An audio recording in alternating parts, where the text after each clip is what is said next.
Para pendengar yang budiman, pernahkah kalian menyaksikan sendiri seorang ibu yang melahirkan kalian menendang wajah penyelamat hidupnya sendiri dengan sandal rumahnya?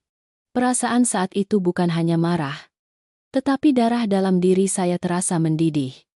Merobek semua batasan kesetiaan filial yang selama ini saya coba pertahankan secara membabi buta. Hari ini saya duduk di sini menceritakan kisah ini. Tidak takut orang akan menertawakan saya sebagai anak durhaka. Karena apa yang ibu saya lakukan pada pagi itu seharusnya dihukum oleh langit dan bumi. Minggir. Minggir dari rumahku, bau desa menjijikkan ini. Mengotori semua ubin Spanyol yang baru saja ku bersihkan, bau kotoran ayam. Bau makanan babi yang menjijikkan ini. Kalian mau membawa penyakit untuk membunuh keluarga ini. Minggir, itu adalah teriakan Ayu, ibu kandung saya. Ia mengenakan gaun sutra mahal. Tangan kirinya menutup hidung erat-erat. Tangan kanannya menunjuk lurus ke wajah mertua saya. Dan sebelum ada orang di rumah sempat bereaksi, ia mengangkat kakinya, menendang keras keranjang anyaman yang diletakkan di sudut ruang tamu. Srek-brak 20 telur ayam pecah berantakan. Kuning telur dan putih telur berceceran di lantai dan mengenai ujung celana ayah mertua saya.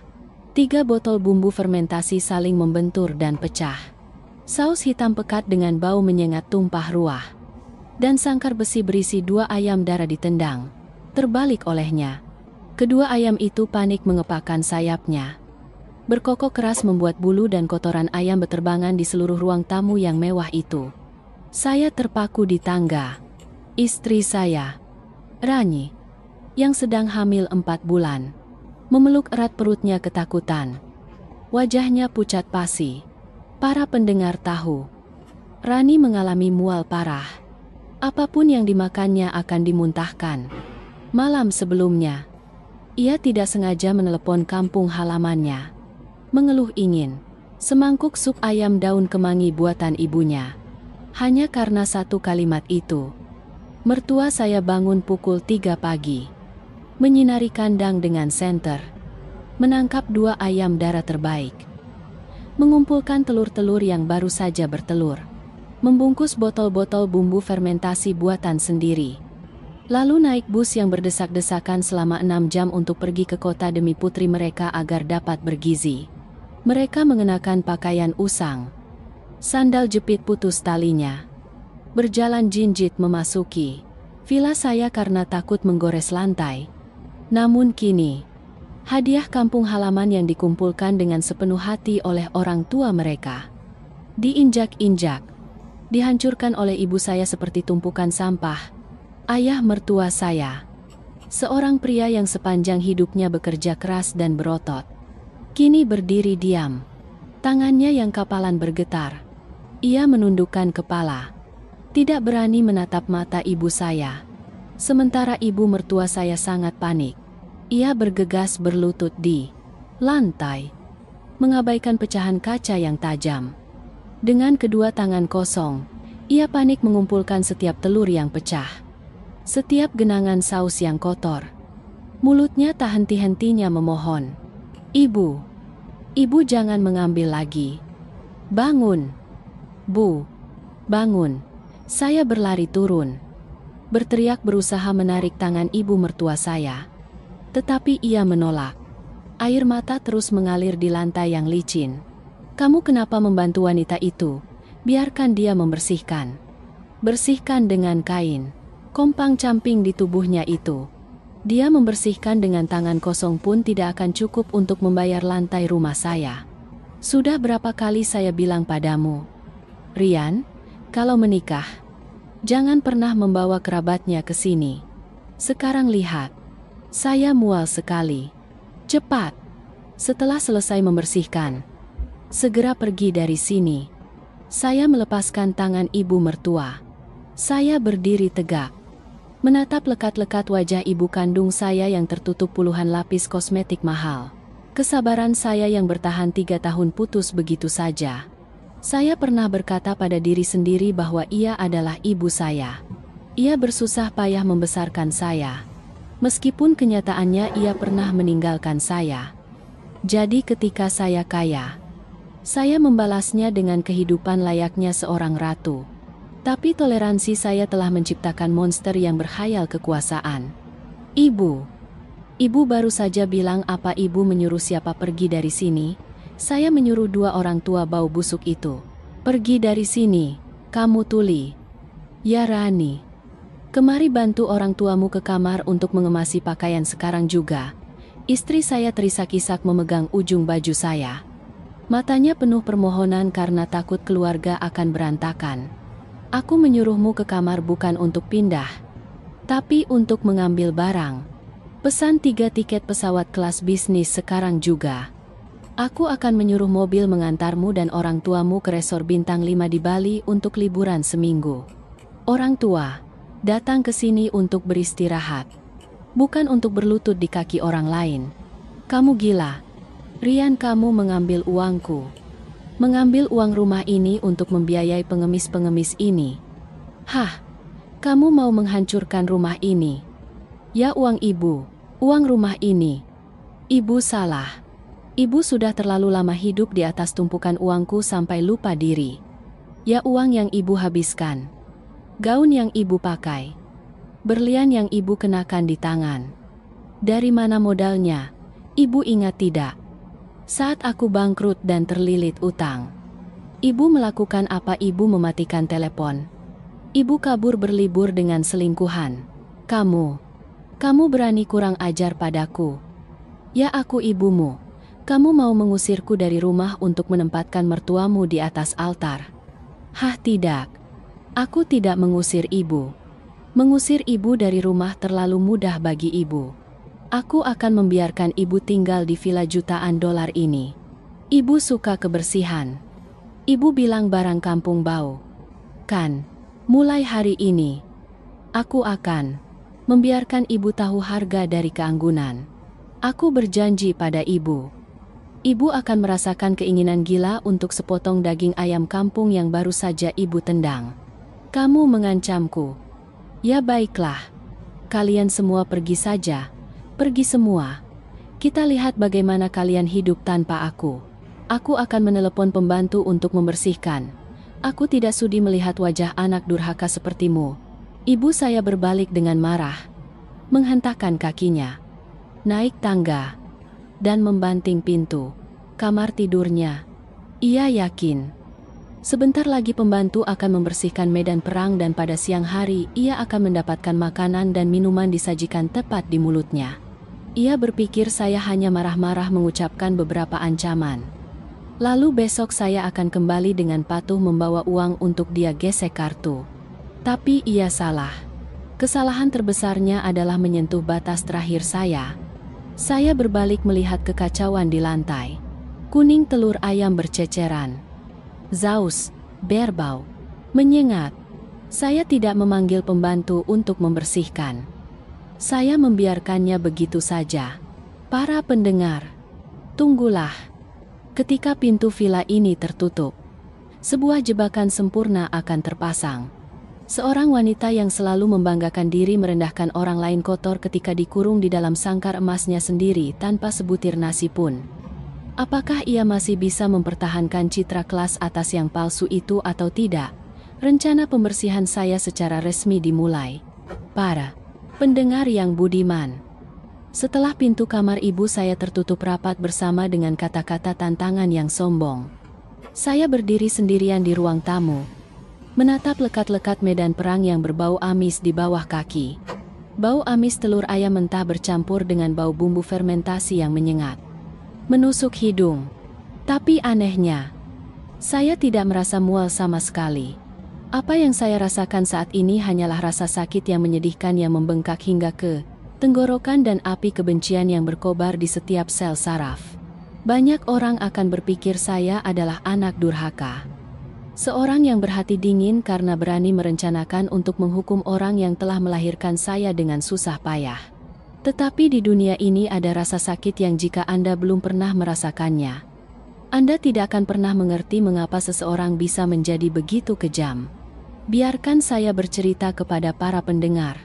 Mengapa saya menyebut ibu kandung saya sebagai parasit berkedok bangsawan, Dan mengapa kedua petani yang berlumpur itu adalah bodhisattva hidup dalam hidup saya? Cerita ini kembali ke 4 tahun lalu. Itu adalah masa tergelap. Paling putus asa yang harus saya hadapi sebagai seorang pria berusia 28 tahun. Saat itu, saya bergabung dengan beberapa teman untuk membuka perusahaan distributor bahan bangunan. Masa muda yang ambisius. Terlalu mudah percaya. Saya menjadi penjamin untuk serangkaian pinjaman untuk membeli sejumlah besar barang. Kemudian rantai pasokan terputus.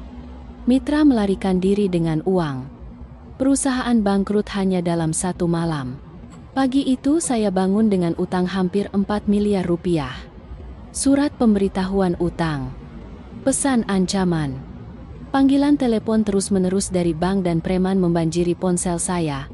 Apartemen cicilan disita. Mobil yang digunakan untuk transaksi juga diangkut oleh mobil derek. Saya bangkrut. Secara harfiah. Berdiri di jembatan yang melintasi Sungai Ciliwung pada pukul 2 pagi. Menatap air hitam pekat yang bergelombang. Saya berpikir untuk melompat ke bawah untuk mengakhiri semua kehinaan ini. Tetapi sebelum melakukan hal bodoh itu, dalam kepanikan dan keinginan akan pelampung penyelamat, saya menelepon ibu kandung saya, Ibu Ayu. Saat itu ayah saya sudah lama meninggal. Ibu saya, setelah menerima uang asuransi jiwa dan menjual rumah warisan ayah, sama sekali tidak memberi saya 1 rupiah pun untuk modal.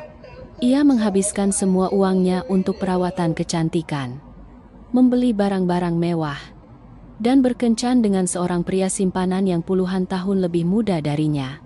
Ketika saya menelepon untuk meminta bantuan itu, ibu saya sedang berlibur di sebuah resor mewah di Lombok bersama pria simpanan itu. Saya masih ingat setiap kata yang diucapkannya melalui telepon. Lebih dingin dan kejam daripada air di bawah jembatan. Saya menangis, memohon padanya untuk menjaminkan sebidang tanah kecil yang baru dibelinya untuk menyelamatkan saya dari penjara. Dan para pendengar tahu bagaimana ibu saya menjawab. Ia membentak, "Kamu sudah besar. Kalau bisnis rugi, tanggung sendiri. Aku sudah membesarkanmu sampai sebesar ini belum cukup. Argai, sekarang kamu mau menyeretku ke lumpur uangku untuk masa tua. Jangan pernah sentuh, jangan telepon aku lagi. Liburan, jadi tidak mood." Lalu ia menutup telepon. Suara tut panjang yang mengerikan. Ibu yang melahirkan saya dengan susah payah pada saat hidup dan mati putranya, memilih untuk menarik garis batas untuk melindungi tumpukan uangnya dan kekasihnya yang murahan. Saya ambruk di pagar jembatan dan menangis. Tangisan seseorang yang ditolak oleh darah dagingnya sendiri. Dan kemudian datang Rani. Batuk, istri saya saat itu masih pacar saya. Ia baru lulus kuliah dengan gaji yang pas-pasan. Ia menemukan saya berkeliaran seperti hantu di jalan raya. Rani tidak menangis, tidak mengeluh. Ia menggenggam erat tangan saya. Tangannya kurus tapi hangat luar biasa. "Kak Rian, selama masih ada orang, akan ada jalan. Pulanglah ke kampung bersamaku. Kalau ada ikan, kita makan ikan. Kalau ada sayur, kita makan sayur. Orang tuaku tidak akan meninggalkanmu." Saya mengikuti Rani pulang ke desa miskin di pedalaman Jawa. Rumah beratap seng usang. Dindingnya belang-belang bekas air hujan. Malam itu, saya berlutut di tengah rumah, menundukkan kepala mengakui kesalahan di hadapan kedua orang tua Rani. Mengatakan bahwa saya adalah orang yang tidak berguna. Seorang yang terlilit utang. Saya meminta izin untuk melepaskan Rani agar ia tidak perlu menderita. Ayah mertua saya, Pak Joko, duduk menghisap rokok lintingan yang sudah hampir habis. Ia tidak mengucapkan sepatah kata pun. Cahaya lampu minyak yang samar menerangi wajahnya yang keras, dihiasi kerutan dalam akibat penderitaan. Ibu mertua saya diam-diam berbalik menyeka air mata. Malam itu, saya berbaring di lantai dingin, mendengar suara jangkrik yang mengerikan di luar. Hati saya mati rasa. Tetapi keajaiban terjadi keesokan paginya. Ketika saya bangun, kandang babi di belakang rumah kosong. Suara oink-oink lapar yang biasa tidak ada lagi. Ayah mertua saya pergi entah kemana sejak dini hari. Menjelang siang ia kembali.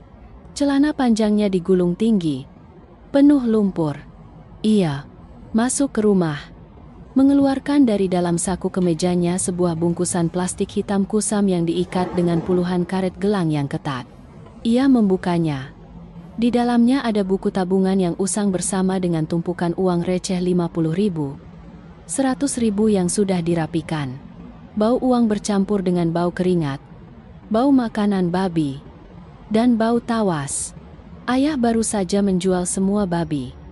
Ditambah uang hasil panen sebelumnya, dan juga uang tabungan hari tua kami berdua. Totalnya, lebih dari 400 juta. Ambil ini. Ayah mertua saya menyelipkan bungkusan plastik itu ke tangan saya. Tangannya kasar dan kapalan seperti kulit pohon mahoni. Saya gemetar. Air mata mengalir tak tertahankan. Ayah, tidak. Saya tidak bisa mengambilnya. Ini adalah darah daging ayah dan ibu. Bagaimana kalau saya tidak bisa memulai kembali? Ayah mertua saya menepuk bahu saya dengan kuat. Seorang pria jatuh di mana? Harus bangkit di sana. Uang ini tidak cukup untuk melunasi semua utang, tapi cukup untukmu bernegosiasi pembayaran cicilan sebagai modal awal. Ayah tidak memberimu gratis.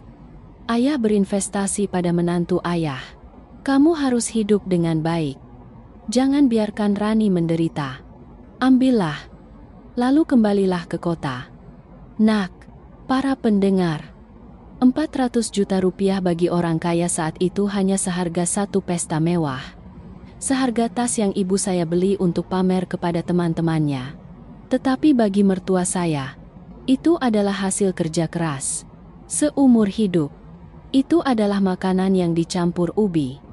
Itu adalah pakaian yang tidak berani dibeli baru selama bertahun-tahun. Itu adalah keringat, air mata, dan harapan hidup mereka. Mereka mempertaruhkan seluruh harta mereka pada seorang menantu yang bangkrut hanya karena mereka percaya pada saya dan mereka menyayangi putri mereka. Berkat bungkusan plastik hitam yang bau makanan babi itu, saya selamat. Saya kembali mencari kreditur, meminta untuk membayar cicilan, mengambil modal untuk membeli kembali pesanan kecil. Saya bekerja siang malam tanpa henti.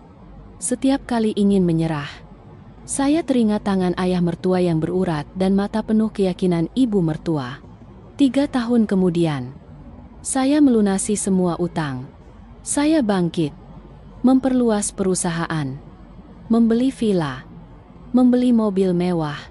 Saya menikah dengan Rani dalam sebuah pernikahan termewah di desa. Dan kemudian ibu kandung saya kembali. Kekasih mudanya telah menipu semua. Uangnya lalu melarikan diri. Ia datang kepada saya menangis tersedu-sedu, memainkan sandiwara seorang ibu yang malang tertipu. Meskipun hati saya sudah dingin, tetapi satu kata bakti mengikat saya.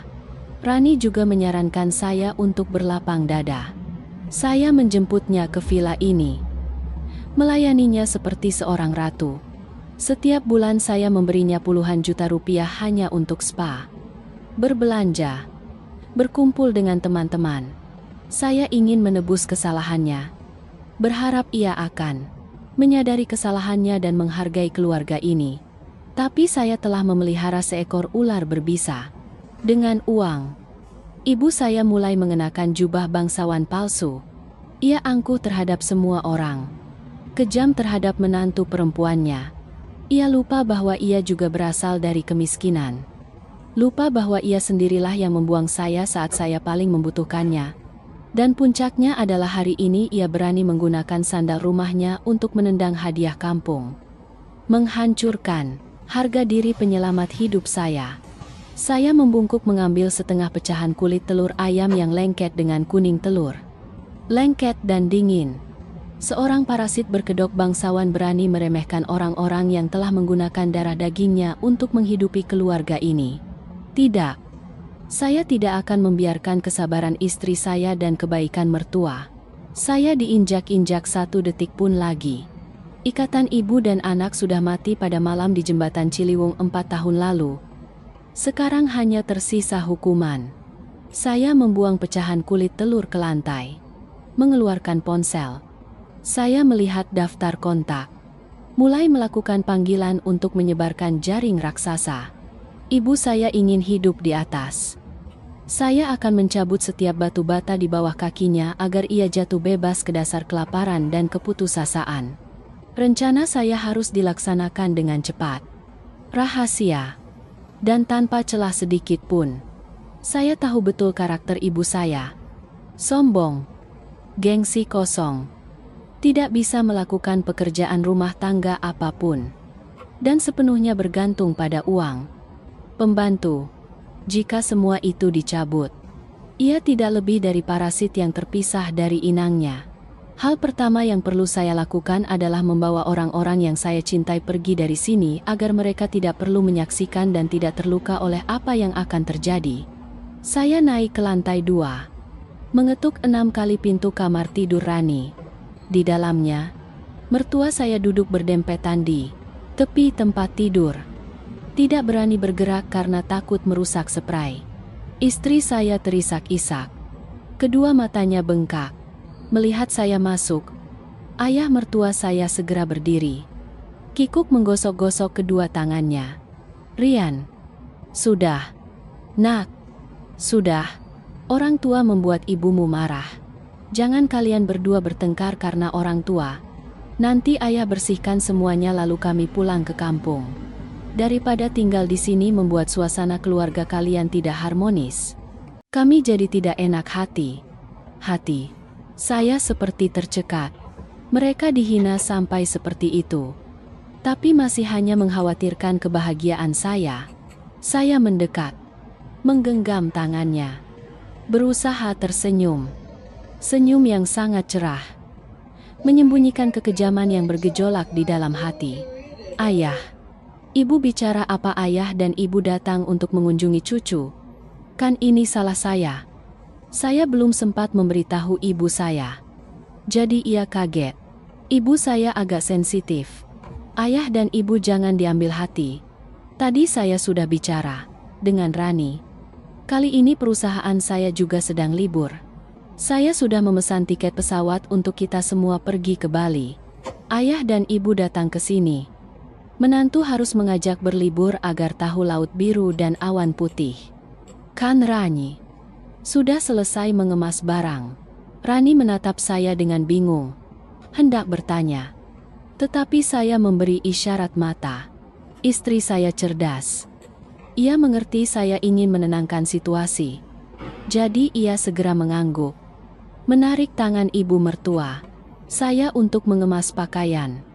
Setengah jam kemudian, saya membawa koper dan mengantar seluruh keluarga ke mobil yang sudah menyala menunggu di depan gerbang. Kamu tidak ikut?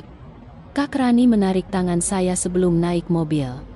Matanya penuh kekhawatiran. Saya mengusap rambut istri saya. Berbisik di telinganya. Kamu antar orang tua pergi duluan. Sopir akan mengurus semuanya. Mulai dari tiket pesawat hingga hotel resort bintang 5. Aku akan tinggal di sini. Ada sedikit pekerjaan perusahaan yang perlu diselesaikan segera. Dan aku perlu bicara jujur dengan ibu sekali lagi. Aku berjanji akan terbang menyusulmu besok. Jangan khawatir. Aku tahu apa yang kulakukan. Setelah mobil hilang di balik barisan pohon di ujung jalan, saya berbalik masuk ke rumah. Senyum palsu di bibir saya langsung padam. Digantikan wajah sedingin es. Pengepungan sangkar emas secara resmi dimulai. Langkah pertama mengisolasi bantuan. Saya menelepon Mbak Dewi, asisten rumah tangga paruh waktu yang biasa datang ke rumah saya setiap pukul 10 pagi. Mbak Dewi adalah orang yang mengurus setiap makanan, tidur, mencuci setiap pakaian sutra, membuat setiap gelas minuman sarang burung walet untuk ibu saya. Mbak Dewi, rumah saya kali ini ada urusan mendadak. Seluruh keluarga pergi seminggu. Mbak istirahat saja. Pulang kampung mengunjungi anak. Inahau. Saya baru saja mentransfer gaji Mbak 3 bulan. Anggap saja bonus. Tambahan untuk Mbak. Ingat, matikan telepon. Istirahat. Jangan dengarkan siapapun yang menelepon. Keluarga saya tidak membutuhkan Mbak membersihkan selama seminggu ke depan dan mutlak tidak boleh memberikan kunci cadangan kepada siapapun. Kecuali saya. Mendengar suara Mbak Dewi yang gembira berterima kasih melalui telepon. Saya menutup telepon. Satu penghalang selesai. Ibu saya tidak akan memiliki pembantu yang datang untuk membersihkan medan perang di ruang tamu. Dan tidak akan ada yang memasak atau melayaninya. Langkah kedua. Membasmi sumber kehidupan. Saya langsung menuju area dapur modern yang luasnya puluhan meter persegi. Saya membuka semua pintu kulkas raksasa seharga lebih dari 200 juta rupiah. Di dalamnya adalah surga kuliner yang ibu saya gunakan untuk memanjakan diri setiap hari. Daging sapi wagyu impor, lobster, Alaska beku, salmon Norwegia, kotak-kotak buah impor mahal, sarang burung walet yang belum dikukus, ginseng, saffron. Astaga, saya mengeluarkan 3 kantong sampah nilon hitam besar jenis industri, tanpa sedikit pun penyesalan. Saya menyapu bersih semuanya. Saya membuang setiap nampan daging sapi, setiap kotak stroberi, setiap sarang burung walet ke dalam kantong sampah. Suara barang-barang yang saling bertabrakan terdengar menyenangkan. Hanya dalam 15 menit, kulkas raksasa itu kosong melompong. Bersih tanpa sebatang daun bawang pun. Tanpa setengah buah lemon. Tapi itu masih belum cukup. Saya menuju lemari makanan kering. Beras ketan, pasta, mie kireng, biskuit impor, coklat, bahkan sampai stoples gula, kotak garam, botol kecap ikan. Saya juga menyapu bersih. Membuang semuanya ke dalam kantong sampah. Terakhir, saya mengangkat botol air minum murni 20 liter yang terbalik di atas dispenser air. Menuangkan grojogan ke wastafel. Dapur sekarang steril mutlak. Satu-satunya yang bisa dimasukkan ke mulut di rumah ini hanyalah air keran yang mengalir dari keran cuci tangan di kamar mandi. Saya dengan susah payah membawa kantong sampah yang berat ke area pengumpulan sampah kompleks perumahan. Lebih dari 1 kilometer dari rumah. Untuk memastikan ia tidak dapat menemukannya kembali. Langkah ketiga, memutus arteri keuangan. Kembali ke rumah. Saya duduk di sofa, menyalakan loudspeaker telepon. Langsung menelepon manajer cabang bank tempat saya menjadi pelanggan VIP. Halo, Pak. Saya Rian. Mohon, segera blokir 2 kartu kredit tambahan platinum atas nama Ayu. Ya. Blokir permanen. Alasannya kartu hilang dan ada risiko penipuan.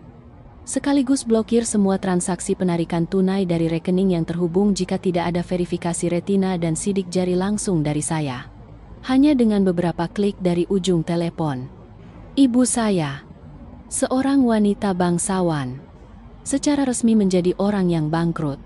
Ia tidak memiliki uang tunai di sakunya. Kebiasaan gesek kartu dan pembayaran melalui Apple Pay kini telah saya hentikan. Langkah keempat, mengunci sangkar emas. Villa saya dilengkapi dengan sistem rumah pintar paling canggih. Pintu utama, pintu samping, horden, AC, sistem keamanan. Semuanya dikendalikan melalui sistem server pusat.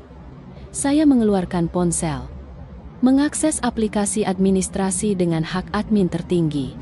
Saya mengubah semua kata sandi pintu sidik jari dan kode numerik. Saya mengaktifkan mode kunci keamanan total. Mode yang biasanya hanya digunakan saat pemilik rumah bepergian selama beberapa hari. Dengan mode ini, pintu baja padat villa dikunci dengan baut elektronik dari dalam inti. Meskipun orang di dalamnya mencoba memutar gagang pintu mekanis, ia tidak dapat membukanya. Kecuali menggunakan kunci mekanis anti potong yang saya pegang di saku atau memiliki kode dari akun admin saya. Jendela-jendela di lantai dasar dan lantai 2 semuanya adalah kaca tempret 3 lapis anti pecah dan terkunci rapat. Sangkar emas telah terkunci rapat. Saya berdiri di tengah ruang tamu. Menarik napas dalam-dalam. Medan perang telur pecah dan saus kotor masih tergeletak di sana. Mulai mengeluarkan bau amis di bawah panasnya siang hari. Kedua ayam darah telah saya bawa dan titipkan pada satpam komplek untuk dirawat. Ruangan hening mencekam. Hanya ada suara AC yang berdesir. Di lantai atas, ibu saya masih tidur nyenyak. Yakin bahwa saat ia bangun, semuanya akan dibersihkan. Dan makan siang mewah menantinya di dapur. Ia sama sekali tidak tahu bahwa ia telah secara resmi dikurung di padang pasir jutaan dolar. Saya menyeret koper pribadi saya keluar pintu. Klik suara kunci elektronik yang dingin terdengar. Saya memanggil taksi dan langsung menuju sebuah apartemen layanan mewah yang telah saya sewa di pusat kota. Di sana saya menyalakan layar komputer yang terhubung dengan sistem kamera keamanan definisi tinggi yang terpasang di ruang tamu, dapur, dan lorong villa. Permainan bertahan hidup sang sombong baru saja dimulai. Duduk di apartemen servis 15 km dari rumah. Saya menyesap kopi hitam tanpa gula. Mata saya terpaku pada layar komputer. Terbagi menjadi 6 bingkai kamera. Jam menunjukkan pukul 11 siang. Di layar, pintu kamar tidur, lantai 2 terbuka. Ayu muncul. Ia sudah menghapus riasan. Memakai masker wajah putih bersih. Mengenakan jubah sutra tipis. Berjalan anggun. Meregangkan tubuh. Dan menguap panjang. Gaya santai yang biasa terlihat pada orang yang tidak pernah khawatir tentang makanan dan uang. Mbak Dewi. Mbak Dewi, mana sudah jam 11 tapi rumah sepi begini? Ya, minuman sarang burung walet, kukusku mana? Ia berjalan gontai menuruni tangga dan kemudian langkah kakinya terhenti di anak tangga terakhir. Lapisan masker wajah di wajahnya tampak berkerut di hadapannya. Medan perang pagi tadi masih utuh. Kuning telur ayam sudah mengering. Menempel erat di lantai keramik. Kecap fermentasi menggenang membentuk genangan hitam pekat. Mengeluarkan bau asam. Amis bercampur dengan bau bulu ayam rontok. Astaga. Tempat sampah apa ini, Mbak Dewi? Mbak Dewi mana mati di sudut mana sampai rumah bau busuk begini? Hah, Rian mana, lalu Rani mana, orang-orang udik buta itu kemana semua? Ia buru-buru menutup hidungnya. Melangkah melewati genangan kecap kotor. Berlari tergesa-gesa ke dapur. Ia menekan tombol untuk menyalakan sistem exhaust fan dengan kapasitas maksimal, lalu dengan panik menepuk-nepuk meja batu marmer. Kemana semua, mogok kerja semua? Ya, kamu pikir aku takut? Kalau tidak ada yang memasak, aku akan memesan dari restoran. Aku lapar sekali. Saya tersenyum dingin melihat ke layar. Ia mengeluarkan ponsel iPhone 15 Pro Max terbarunya. Menggeser jari untuk menekan aplikasi pengiriman makanan mewah. Ia dengan berhati-hati memilih seporsi steak sapi, wagyu saus lada hitam, seporsi salad, salmon, dan sebotol anggur sparkling. Total tagihan lebih dari 2 juta rupiah. Ia dengan santai menekan tombol pembayaran melalui Apple Pay yang terhubung dengan kartu kredit platinum. Layar ponsel menampilkan ikon berputar. 1 detik. 2 detik. Lalu bip-bip. Baris tulisan merah terang muncul. Transaksi gagal. Kartu Anda telah diblokir atau tidak valid. Melalui kamera zoom close up, saya melihat alis ibu saya yang disulam mengerut rapat. Ia bergumam mengumpat. Mencoba lagi dengan kartu lain. Masih gagal. Ia beralih ke aplikasi pemesanan lain. Memasukkan nomor kartu secara manual. Sistem masih melaporkan kesalahan penolakan pembayaran. Ia mulai panik. Melempar ponsel ke meja. Ia berlari cepat menarik pintu kulkas raksasa. Bermaksud mencari sedikit buah untuk mengganjal perut. Pintu kulkas terbuka lebar.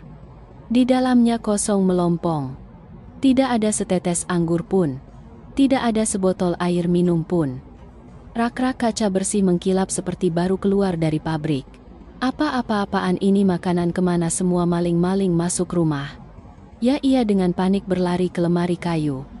Mengobrak-abrik setiap laci. Tidak ada apa-apa. Bahkan sebungkus mie instan bekas pun tidak ada. Kepanikan mulai terlihat di mata wanita bangsawan itu.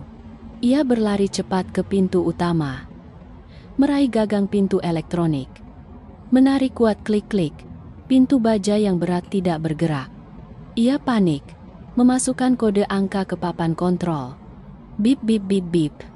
Layar melaporkan kesalahan merah. Kode salah. Buka pintu, buka pintu. Pintu sialan ini gila.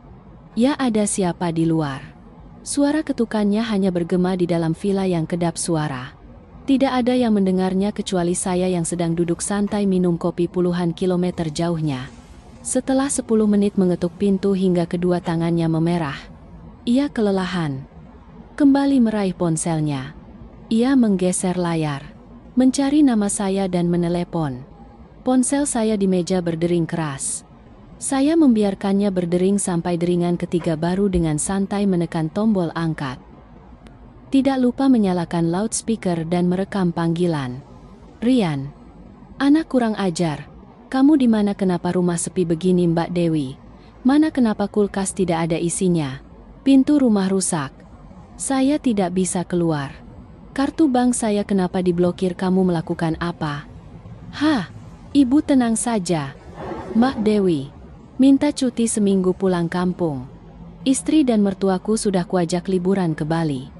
Jauh dari rumah bau busuk, seperti yang ibu bilang.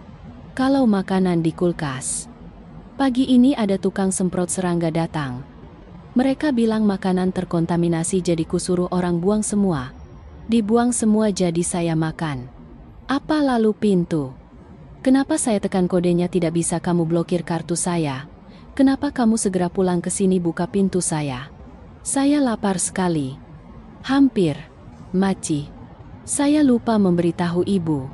Sistem pintu pintar baru saja diperbarui perangkat lunaknya, jadi saya ganti kodenya, dan saya juga sudah mengaktifkan mode kunci keamanan total. Kartu bank saya laporkan hilang karena belakangan ini banyak pencurian. Ibu istirahat saja di rumah beberapa hari. Menenangkan diri. Iya. Perusahaan saya ada urusan mendesak di cabang provinsi. Mungkin sekitar seminggu lagi baru saya pulang. Kamu berani mengurung saya? Ya anak, anjing ini. Kamu mau membiarkan ibu kandungmu kelaparan untuk membalas dendam pada anjing-anjing udik itu? Ya kamu binatang. Saya melahirkanmu. Saya membesarkanmu. Sekarang kamu punya uang. Kamu memperlakukan saya seperti ini. Ya kamu pulang ke sini sekarang. Kalau tidak, saya telepon polisi. Saya laporkan ke polisi bahwa kamu melakukan kekerasan. Kamu menyekap orang secara tidak sah. Ibu telepon saja sepuasnya. Polisi datang, mereka akan melihat apa? Seorang wanita bangsawan berada di villa mewah anaknya sendiri. Tidak ada tanda-tanda kekerasan. Tidak ada luka. AC menyala kencang. TV layar datar 85 inci masih menyala. Mereka akan berpikir ini hanya masalah kunci pintu elektronik yang rusak pada keluarga kaya. Kan ibu lupa? Kaca rumah kita. Kaca tempered 3 lapis. Pintu dari baja cor. Polisi mau mendobrak pintu untuk menyelamatkan ibu juga butuh beberapa jam. Dan besok, foto ibu kandung direktur Rian yang berteriak-teriak akan menjadi berita utama di koran. Ibu mau teman-teman golf. Ibu melihat ibu sengsara seperti itu. Kamu mengancamku. Aku tidak takut. Aku akan panggil tukang kunci. Aku akan panggil teman-temanku membawakan makanan. Kamu pikir kamu blokir kartu? Aku akan kelaparan. Hah, temanku semua pengusaha. Banyak uang. Kamu tunggu saja kalau aku keluar. Aku akan putus hubungan denganmu. Aku akan merobek-robek istrimu tua. Terserah ibu. Saja. Ibu gunakan saja semua koneksi elit ibu untuk bertahan hidup. Tapi saya ingatkan ibu satu hal. Tanpa label ibu dari Direktur Rian.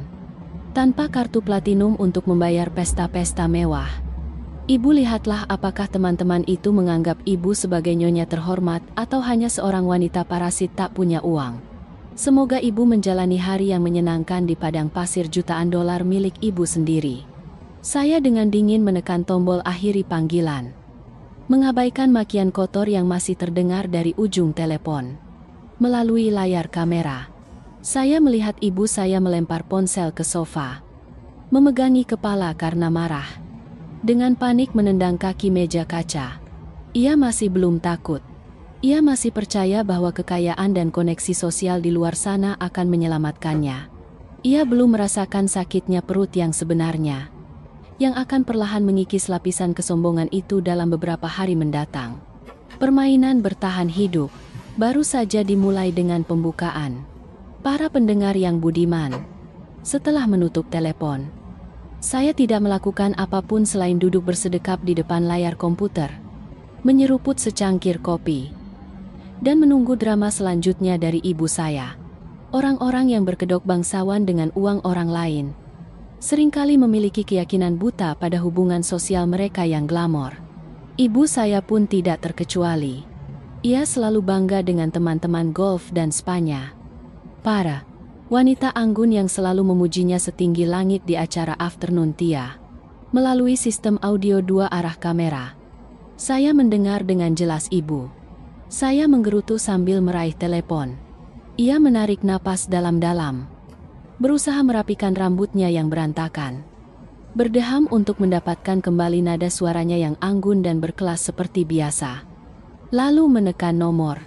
Panggilan pertama adalah untuk Ibu Maya, seorang ratu properti, yang seringkali ibu saya bayar penuh untuk perjalanan liburan. Telepon berdering beberapa kali lalu diangkat. Ibu saya dengan ceria berkata, berusaha menyembunyikan kepanikannya. "Oh, Ibu Maya. Sedang apa?" "Ibu, hari ini rumah saya sedikit bermasalah. Rian dia mengupgrade sistem elektronik villa. Kunci pintu macet. Dan dia sedang tugas luar kota. Kartu bank saya juga sistemnya error. Kalau ibu kebetulan lewat daerah rumah saya, tolong panggilkan tukang kunci terbaik lalu belikan saya foie gras panggang dari restoran Prancis. Ya, uangnya besok saya suruh Rian transfer 2 kali lipat." Saya mendengarkan sambil tertawa kecil. Sampai saat ia dikurung seperti tikus dalam sangkar, ia masih tidak mau melepaskan gengsinya. Ia tidak berani mengatakan yang sebenarnya bahwa ia dihukum oleh anaknya karena kurang ajar pada besan. Ia harus membuat cerita yang tidak berbahaya. Masih harus restoran Prancis.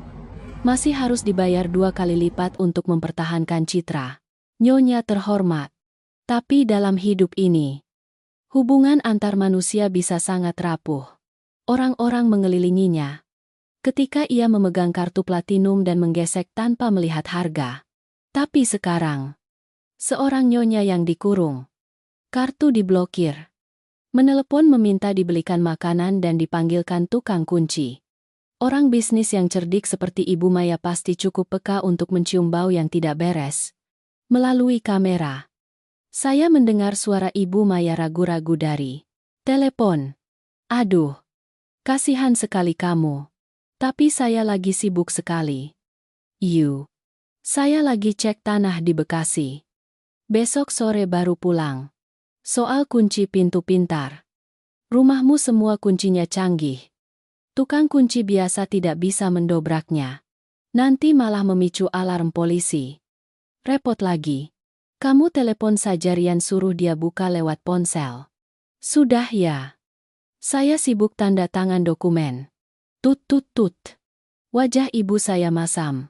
Ia mengumpat lalu melanjutkan panggilan kedua, ketiga, keempat.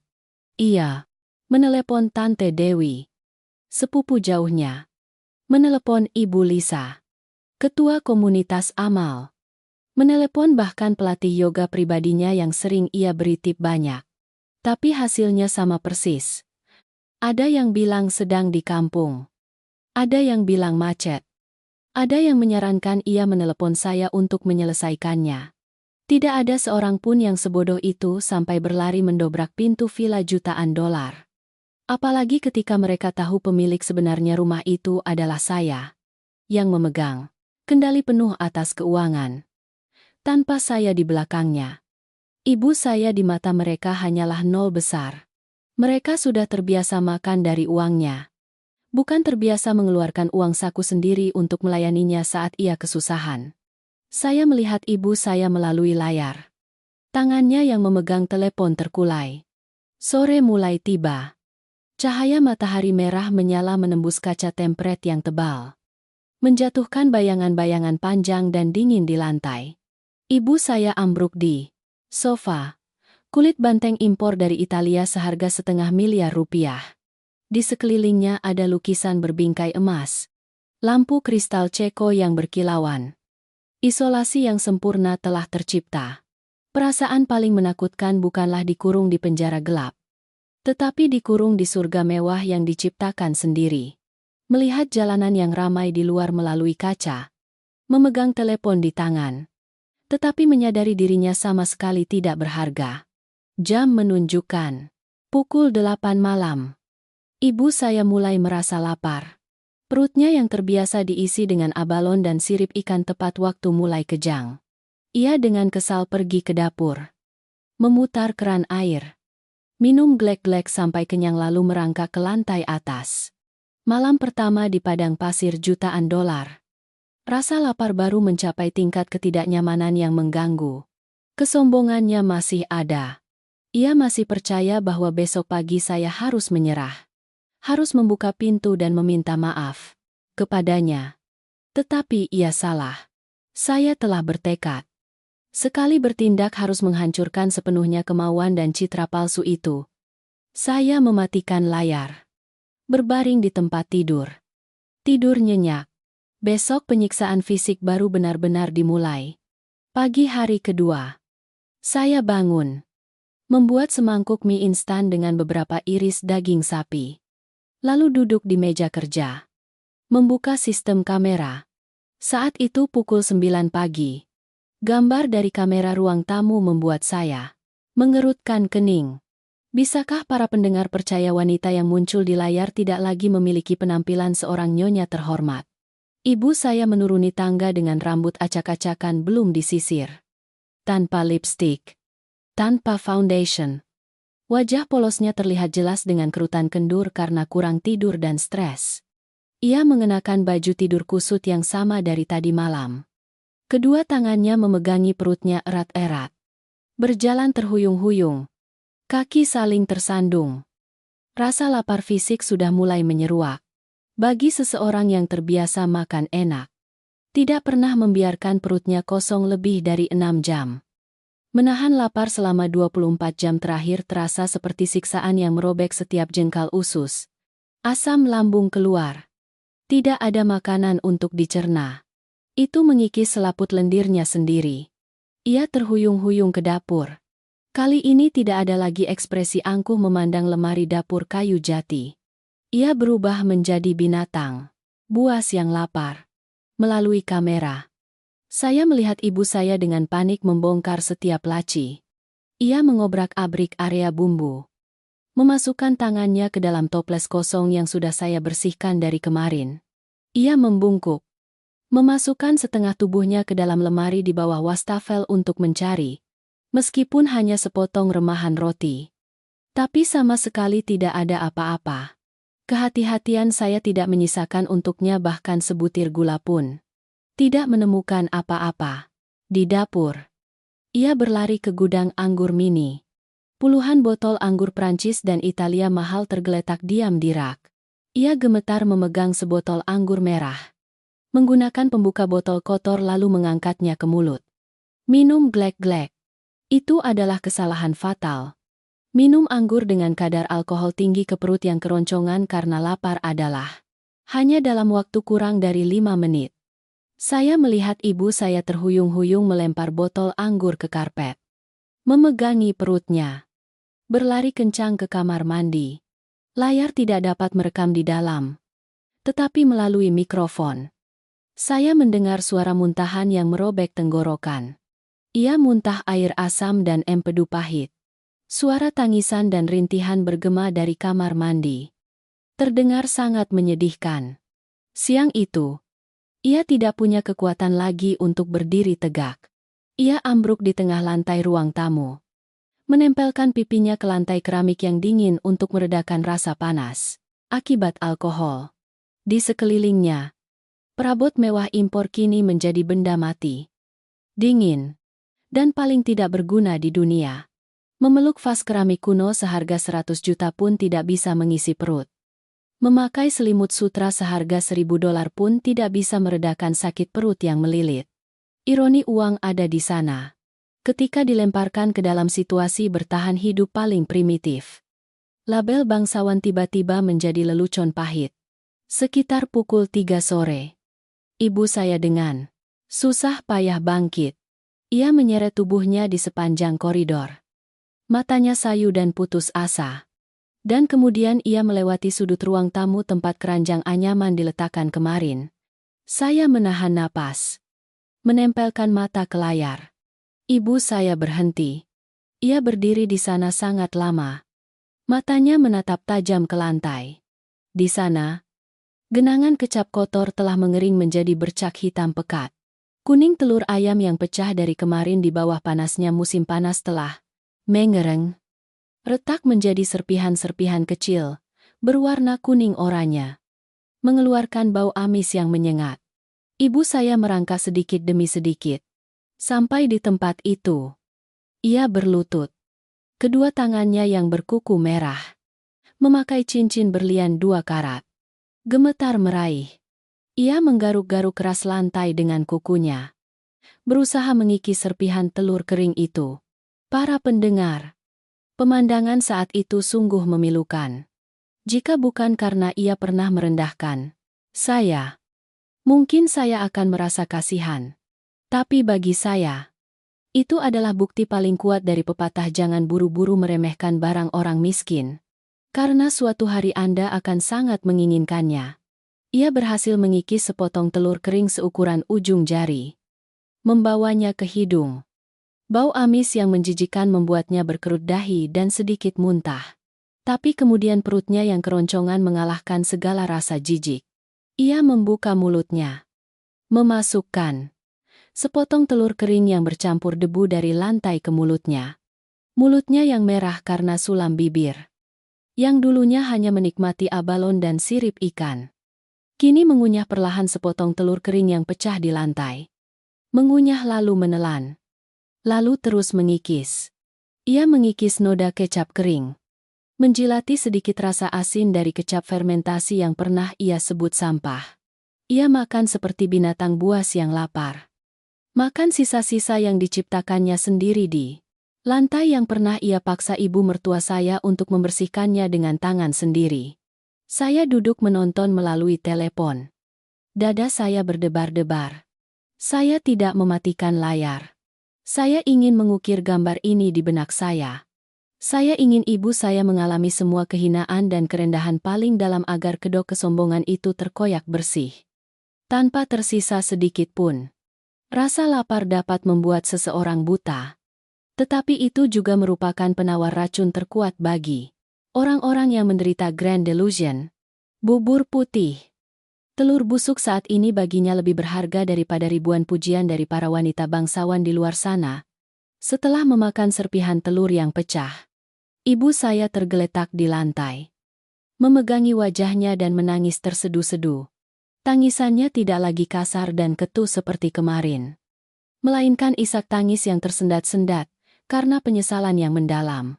Karena ketidakberdayaan dan ketakutan. Ia bergumeng dalam isak tangisnya. Kata-kata terputus-putus terdengar melalui mikrofon kamera. Rian. Rian. Ibu salah. Ma. Ibu lapar sekali. Ma. Tolong ibu. Telur enak sekali. Kecap asin sekali. Ibu tidak akan mencela lagi. Buka pintu untuk ibu. Nak. Tapi pintu itu belum akan terbuka. Ibu. Hukuman saya masih ada satu langkah terakhir. Langkah ini akan menghancurkan sepenuhnya persepsi ibu yang salah tentang kemuliaan dan kerendahan di dunia ini.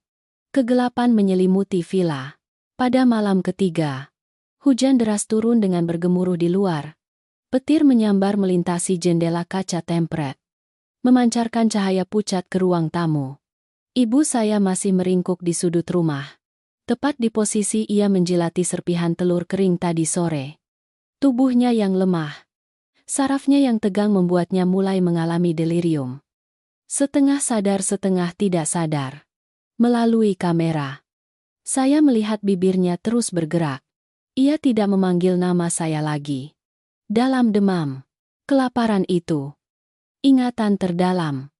Kebenaran yang ia tutupi dengan uang dan kosmetik selama puluhan tahun tiba-tiba muncul seperti film slow motion. Tolong, beri saya sepotong ubi. Pak, beri saya sepotong ubi. Saya lapar sekali. Tidak. Rian, dia lapar susu. Ibu Cipta memukul saya.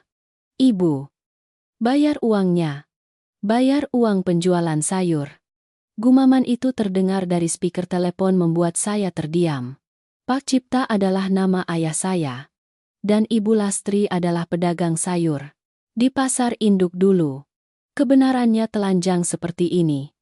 Para pendengar, ibu saya sama sekali tidak berasal dari keluarga terpandang atau bangsawan. Ia sebenarnya adalah wanita desa sejati. Kakinya berlumpur. Dulu saat saya kecil, keluarga saya sangat miskin. Ayah saya juga seorang pemabuk. Setiap kali mabuk ia memukuli ibu saya. Ibu saya harus menggendong keranjang pergi menjual kangkung di pasar induk. Mengumpulkan setiap receh. Meminta setiap ubi. Setiap batang sayur layu dari orang lain untuk dimasak bubur agar saya bisa makan sehari-hari. Lalu ayah saya meninggal. Ibu saya menerima uang ganti rugi pembebasan lahan sawah dan sejumlah asuransi dari ayah. Dari seorang wanita pekerja keras tiba-tiba memegang banyak uang.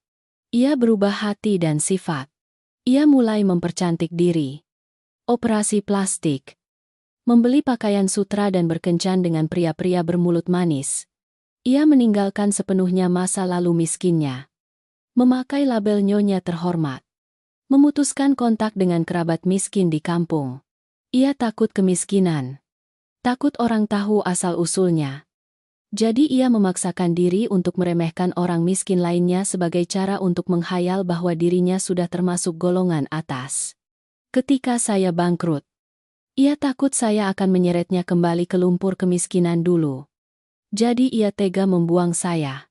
Sekarang ketika ia dikurung di sangkar emas ini, dicabut semua fasilitas materi. Dihadapkan pada kelaparan yang melilit perut.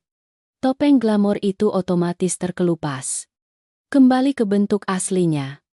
Ia kembali menjadi wanita penjual kangkung yang dulu mendambakan sepotong ubi untuk mengganjal perut. Saya miskin. Pak. Saya tidak punya uang. Pak. Jangan remehkan saya. Pak. Ia bergumam sambil memegangi dadanya. Air mata mengalir di kerutan matanya. Melihat ibu saya dalam keadaan yang menyedihkan seperti itu. Sejujurnya, apakah saya merasa sedih? Tentu saja. Saya manusia, bukan batu. Tapi kesedihan itu tidak cukup besar untuk menghapus kekejaman yang telah ia lakukan kepada orang-orang yang saya cintai. Jika saya lunak saat ini membuka pintu untuknya, ia akan makan sampai kenyang, memulihkan tenaganya. Dan kemudian besok ia akan kembali sombong. Akan kembali menginjak-injak orang-orang yang lebih lemah darinya. Saya mematikan telepon. Menyembunyikan wajah di bantal. Besok saya akan terbang kembali ke kota. Liburan telah berakhir. Hukuman untuk ibu saya juga sudah saatnya ditutup. Tapi akhir dari cerita ini, yang akan mengadili bukan saya, melainkan orang-orang yang paling ia remehkan. Hukuman paling mulia terkadang bukanlah pedang, melainkan semangkuk bubur hangat yang disajikan dari tangan musuh. Para pendengar, mari kita saksikan kehancuran terakhir dari seorang nyonya bangsawan palsu. Para pendengar yang budiman.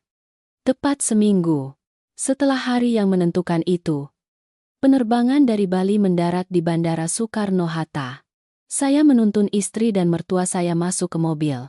Sepanjang perjalanan pulang, di dalam mobil terasa hening luar biasa. Rani terus gelisah menatap saya. Sesekali mengelus-elus perutnya yang hamil. Ia memang sensitif. Mungkin sudah samar-samar menduga ada hal buruk di rumah. Mertua saya duduk diam di kursi belakang. Tatapan mereka tertuju keluar jendela, seolah masih merasa canggung harus kembali berhadapan dengan besan yang bangsawan itu. Mobil berhenti di depan gerbang villa jutaan dolar. Gerbang besi padat perlahan terbuka. Saya menarik napas dalam-dalam, memberi isyarat kepada sopir untuk membawa barang bawaan masuk. Sementara saya sendiri mengeluarkan kunci mekanis cadangan anti potong dari saku celana. Saya memutar kunci 2 kali. Krek-krek. Kunci elektronik keamanan total terbuka. Saya mendorong pintu kayu jati yang berat dan melangkah masuk. Hawa busuk dan pengap langsung menusuk hidung. Tidak ada bau parfum mahal. Tidak ada bau minyak esensial serai lemon yang harum seperti biasanya. Sebaliknya, ada bau apek dari rumah yang tertutup selama seminggu, bercampur dengan bau asam dari kotoran yang belum dibersihkan, dan bau amis yang berasal dari sudut ruang tamu. Astaga! Bau apa ini? Kak jorok sekali. Rani mengerutkan wajah, menutup hidungnya. Mertua saya juga berhenti di pintu, menatap sekeliling dengan bingung. Dan kemudian kami melihatnya. Ibu kandung saya, wanita yang selalu mengenakan pakaian sutra mewah, selalu menyemprotkan parfum Chanel setiap kali keluar rumah, kini tergeletak di sofa kulit banteng. Ia tidak lagi seperti manusia, melainkan seperti kain lap kotor yang dibuang. Rambutnya acak-acakan seperti sarang burung, lengket berkeringat. Wajahnya cekung. Matanya cekung dan lingkaran hitam di bawah mata tertutup rapat. Gaun sutra mahalnya kotor dan kusut. Ia terlihat sangat kurus.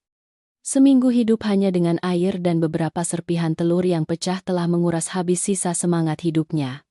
Napasnya lemah dan tersengal-sengal seperti lampu di tiupan angin. Bu! Ibu Ayu, ibu mertua saya berteriak panik, bergegas menghampiri sofa. Ia tidak peduli dengan bau busuk. Mengulurkan tangannya yang kapalan menyentuh dahi ibu saya. Astaga! Tubuhnya dingin sekali. Mbak Dewi, pembantu mana? Rian, kenapa rumah jadi begini? Dia sakit atau kenapa ayah mertua saya juga berlari? Bingung. Ambilkan dia sedikit air hangat. Nak, wajahnya pucat sekali. Mendengar suara orang-orang yang ramai, ibu saya perlahan membuka matanya yang sayu. Tatapannya bertemu dengan wajah ibu mertua saya yang keras namun ramah. Dalam sekejap itu, saya melihat dengan jelas pupil matanya mengerut. Kepanikan dan kehinaan memuncak di mata yang dulunya penuh kesombongan itu. Ia terengah-engah. Suaranya kering dan pecah-pecah. Ibu, ibu, ibu jangan sentuh saya. Kotor, kotor, kotor. Ia bermaksud mengatakan kalian kotor. Jangan sentuh saya. Tapi kekuatannya yang terkuras membuat kalimatnya terputus-putus. Dan ironisnya, ia sendirilah yang saat ini menjadi yang paling kotor di rumah ini. Kotor apa nyawa manusia yang paling penting? Rian, kamu berdiri di situ. Kenapa telepon ambulans sekarang? Nak, lihat dia sudah lapar. Sekali ayah mertua saya membentak, berbalik memarahi saya. Saya melangkah maju, menarik lembut tangan mertua saya. Suara saya tenang dan kejam. Ayah, ibu tidak perlu khawatir. Ia tidak apa-apa. Hanya berpuasa beberapa hari untuk membersihkan tubuh saja. Kalau ambulans datang mereka juga hanya akan memasang infus. Buang-buang uang. Biarkan saya membuatkan dia segelas air gula agar sadar. Rani menatap saya. Matanya terbuka lebar karena ngeri. Ia mulai mengerti semuanya. Kak mengunci ibu di rumah selama seminggu ini. Ya kakak gila. Rian, dia itu ibu kakak benar. Ya ibuku. Ibu yang pernah membuangku saat aku ingin bunuh diri. Ibu yang baru saja menendang hadiah kampung dari ayah dan ibumu. Menyebut ayah dan ibumu orang kampung yang bau busuk. Aku sedang membantunya berlatih kerendahan hati. Saya menjawab singkat. Masuk ke dapur menuangkan segelas air hangat dengan gula. Tapi sebelum saya sempat membawa gelas air gula itu keluar, ayah mertua saya menghentikan. Ia menatap saya. Tatapan matanya tegas bercampur kesedihan yang tak terkira. Rian, kamu melakukan ini salah. Nak, suaranya berat dan lesu. Orang jahat padamu. Kamu membalas jahat. Maka kamu tidak ada bedanya dengan mereka. Kamu menghukumnya seperti itu sudah keterlaluan. Berikan gelas air itu padaku. Ia merebut gelas air gula dari tangan saya. Dengan hati-hati membawanya ke sofa. Ayah mertua. Saya. Seorang pria desa yang mengenakan kemeja lusuh. Bersandal jepit. Dengan hati-hati duduk di tepi sofa. Mengulurkan tangan mengangkat kepala ibu saya. Minum sedikit air gula ini agar sadar. Pelan-pelan jangan sampai tersedak. Nanti saya akan memasakkan bubur encer untukmu. Perutmu kosong begini. Makan makanan keras nanti perutmu sakit. Ibu saya membuka bibirnya. Menelan setiap tegukan air gula dengan susah payah. Matanya terus menatap wajah besannya yang penuh kerutan namun baik hati. Air matanya mulai mengalir. Membasahi pipinya yang cekung dan memudarkan sisa riasan dari seminggu yang lalu. Kehancuran terakhir dari kesombongan. Kebenaran telanjang tentang kebaikan dan kejahatan kini jelas terpampang di hadapannya. Orang yang pernah ia remehkan seperti sampah. Kini menjadi satu-satunya yang bersedia mengangkatnya dari lumpur kotornya sendiri. Para pendengar. Ada hukuman yang tidak menggunakan cambuk. Tidak menggunakan makian. Tetapi langsung menghantam sanubari manusia. Membuat mereka menderita. Terhina. Dan sadar 1000 kali lebih banyak daripada penyiksaan fisik. Tindakan ayah mertua saya selanjutnya adalah pukulan psikologis terakhir. Pukulan mematikan bagi citra bangsawan palsu ibu kandung saya. Setelah ibu saya menghabiskan segelas air gula, wajahnya sedikit memerah. Matanya juga sudah lebih hidup. Ia bersandar di kursi. Terengah-engah tidak. Berani menatap siapapun. Ayah mertua saya berdiri. Berbalik menuju gerbang. 15 menit kemudian. Ia kembali. Di tangannya. Para pendengar tahu apa itu. Itu adalah sangkar besi berisi 2 ayam darah kuning keemasan. Ternyata sebelum berangkat, saya menitipkan sangkar ayam itu pada satpam komplek untuk dirawat. Berniat akan mengurusnya nanti setelah pulang. Ayah mertua saya kebetulan melihat satpam membawa sangkar ayam melewati gerbang. Mungkin satpam itu membawanya kembali karena melihat rumah saya terbuka. Ia langsung memintanya. Ia meletakkan sangkar ayam di lantai dapur. Menepuk-nepuk tangannya membersihkan debu. Syukurlah. Kedua ayamnya masih sehat. Besan di rumah lapar. Badannya lemah sekali. Saya akan ke belakang menyembelih 1 ekor. Memasakkan bubur ayam untuknya agar pulih. Makanan kampung memang tidak semewah restoran bintang 5. Tapi dagingnya padat. Enak dimakan. Menghangatkan perut. Ucapnya lalu membawa pisau dan ayam ke area belakang rumah. Ibu saya berbaring di sofa mendengar dengan jelas setiap perkataan ayah mertua saya. Seluruh tubuhnya kaku. Matanya terbuka lebar menatap kosong ke langit-langit. Apa yang ia pikirkan? Saya menduga dalam benaknya saat itu sedang memutar kembali seperti film slow motion pemandangan seminggu yang lalu. Ia menutup hidungnya mual. Menendang keranjang telur sampai terbalik. Memaki-maki mertua saya sebagai sampah. Mengatakan kedua, ayam itu hanya pantas untuk anjing. Dan sekarang, justru benda yang ia bilang pantas untuk anjing itu sedang disiapkan menjadi bubur untuk menyelamatkan nyonya bangsawan itu. Sekitar 1 jam kemudian, bau bubur ayam yang harum tercium dari dapur. Menyebar ke seluruh villa. Menutupi bau busuk pengap. Ibu mertua saya dengan hati-hati menyendok semangkuk bubur hangat. Menaburi sedikit daun bawang dan lada bubuk lalu membawanya ke meja kaca di hadapan ibu saya. Duduklah. Minum bubur hangat ini. Bubur incer mudah dicerna. Setelah selesai makan, saya akan bantu ibu ke atas untuk mandi dan berganti pakaian agar nyaman. Suara ibu mertua saya tetap lembut. Tidak ada sedikit pun nada sinis. Tidak ada sedikit pun kemenangan. Ia benar-benar menganggap ibu saya sebagai orang sakit yang perlu dirawat. Meskipun orang sakit itu baru saja menghinanya tanpa ampun. Ibu saya dengan susah payah duduk. Kedua tangannya gemetar. Mengangkat mangkuk bubur. Bubur itu mengepulkan asap. Aroma daging ayam kampung, nasi, dan jahe bercampur menjadi satu. Menusuk hidung ibu saya. Bagi perut yang kosong selama seminggu ini bukanlah bubur biasa, melainkan makanan terlezat di dunia. Tapi bagaimana ia bisa menelannya? Ia menyendok sesendok bubur ke mulutnya. Tangannya gemetar. Sendok bubur menyentuh bibirnya tapi ia tidak bisa menelannya. Setetes air mata mengalir dari sudut matanya jatuh cebur ke dalam mangkuk bubur. Lalu tetes kedua. Tetes ketiga. Ibu saya tiba-tiba menangis terisak-isak. Tangisannya pecah. Menyakitkan. Merobek hati. Ia menangis bukan karena lapar. Ia menangis karena malu. Kebaikan dua petani miskin telah menjadi cermin raksasa. Memantulkan citra seorang wanita jahat, kejam, dan munafik. Ibu saya meletakkan mangkuk bubur di meja. Tergelincir dari sofa. Berlutut di lantai tepat di tempat ibu mertua saya. Berlutut untuk memungut telur pecah seminggu yang lalu. Ia menyentuhkan kepalanya ke lantai. Menangis terisak-isak. Ayah, ibu, saya bersalah. Ampuni saya. Saya wanita terkutuk. Ayah, ibu pukul saya. Maki saya. Jangan perlakukan saya sebaik ini. Saya sangat malu. Saya tidak bisa hidup lagi. Mertua saya buru-buru mengerumuni untuk mengangkatnya.